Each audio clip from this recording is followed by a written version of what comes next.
Bonjour à tous. Nous voici ici dans cette nature pour exprimer toutes les couleurs.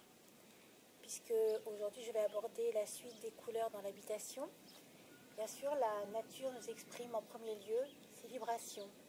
Et là, vous voyez les magnolias roses, puisque ça fait partie aussi de la couleur qu'on va aborder aujourd'hui, qui est en relation avec tout ce côté féminin que nous avons en nous, qu'on soit homme ou femme, puisque nous avons une veine yin et une veine yang.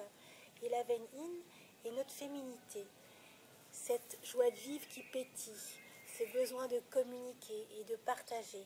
Tout ça, ça fait partie de notre veine yin. Donc, il sera important de l'aborder dans certains lieux de l'habitation, que nous allons voir par la suite. Donc là, je vais vous emmener encore dans un autre espace par rapport à cet élément eau, en relation avec le sens de notre ouïe.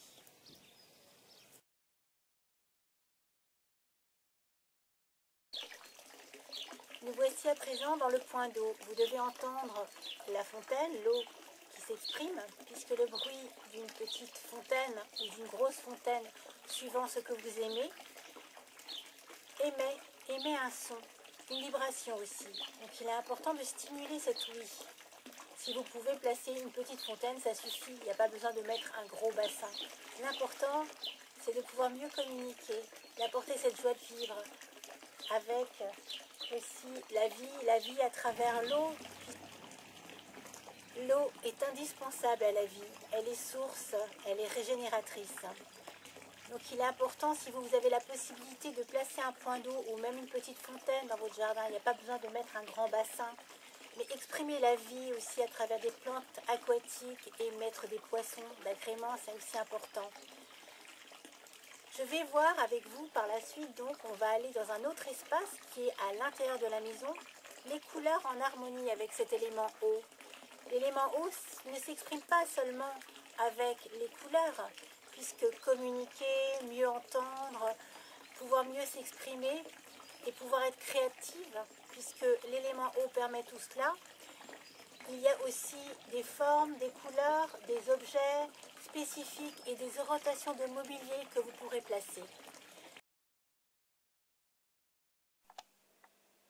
Voici l'espace salon, le salon rencontre, qui correspond à l'élément eau. Il y a plusieurs salons, je vous expliquerai un petit peu plus tard. Donc là, je vous fais visiter l'espace salon qui ouvre les bras. Bienvenue dans notre salon. Donc le salon, j'ai souhaité qu'il ouvre les bras, qu'il accueille. Donc c'est un salon rencontre, un salon où on partage des moments ensemble et qui vibre sur l'élément eau. Il y a deux salons différents, un salon rencontre familiale et aussi le salon cocooning qui n'est pas le même et qui ne vivra pas avec les mêmes couleurs, avec les mêmes objets spécifiques. Donc je verrai aussi ça un petit peu plus tard avec vous. Alors les couleurs qui sont en harmonie, vous avez certainement dû remarquer ce salon-là, il y a des notes turquoise. Le turquoise fait partie aussi des couleurs de cet élément eau en relation avec l'ouïe. Donc pour pétiller, pour apporter cette joie de vivre, pour mieux communiquer, entendre et écouter, pour développer toute cette féminité comme je vous l'ai expliqué tout à l'heure. Il y a donc la couleur rose, la couleur gris-bleu, gris clair, le vert anis, le jaune citron, le turquoise, le prune aussi, pas rouge, prune, donc c'est quelque chose d'assez foncé. Les couleurs ne suffisent pas pour harmoniser un lieu, un espace. Il y a aussi des matières, des objets spécifiques, une orientation idéale par rapport toujours au soleil, parce que le soleil a son importance. Et je vous avais exprimé que l'élément eau est un élément froid dans les précédentes vidéos, donc il y a une orientation idéale pour toujours rechercher cet équilibre. Cet élément eau aussi, donc ces couleurs, on va pouvoir les retrouver dans toutes les salles d'eau, bien évidemment, les vraies salles d'eau où l'eau circule. Donc ça va être les salles de bain, les toilettes.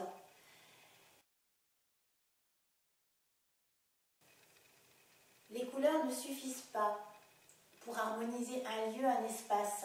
Il y a aussi des matières, des objets spécifiques, une orientation idéale par rapport toujours au soleil, parce que le soleil a son importance. Et je vous avais exprimé que l'élément eau est un élément froid dans les précédentes vidéos, donc il y a une orientation idéale pour toujours rechercher cet équilibre. Il y a aussi des plantes qui sont répertoriées en fonction de l'élément, qu'elles soient feu, air, eau, terre, éther, etc. Parce qu'elles ont chacune une expression. Et là, je vais vous montrer dans la suite de la vidéo un point d'eau et vous verrez quelle est la plante qui est en relation avec cet élément eau. L'élément eau. L'élément eau, représenté par un aquarium ici, avec la vie, les poissons, totalement en lien avec le point d'eau extérieur, pour apporter cette joie de vivre, ce pétillement, cette énergie yin qui pétille. Si vous ressentez l'appel de plus en découvrir sur ce Feng Shui du temps présent, je vous invite à venir au cours que j'organise au mois de juin, donc dans notre espace au Jardin d'Éden, ou la possibilité de venir chez vous faire une étude ou un conseil Feng Shui sur place.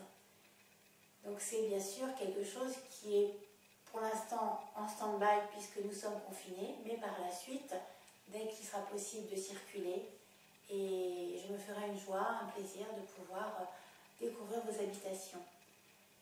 Je vous invite donc à découvrir la prochaine vidéo à partir de demain sur un autre lieu par rapport à une autre couleur.